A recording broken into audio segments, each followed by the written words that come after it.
पुढे जो काम चालू आहे सिमेंट टाकून रस्त्याचे खड्डे बुजवण्याचा, त्याच्या मागून ट्रॅफिक कंटिन्यू चालू राहिलेली आहे.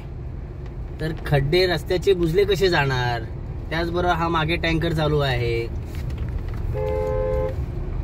खड्डे नाहीच बुजणार. म्हणजे रस्त्याचा जो बांधकाम जो चालू आहे हा केलेला खर्च हा वायफळ जातोय, नाहीच पूर्णपणे काम होऊ शकणार नाहीये ना. कसे खड्डे बुजवणार? कसे म्हणजे रस्त्याचं बांधकाम करतायत की रस्त्याची साफसफाई करतायत?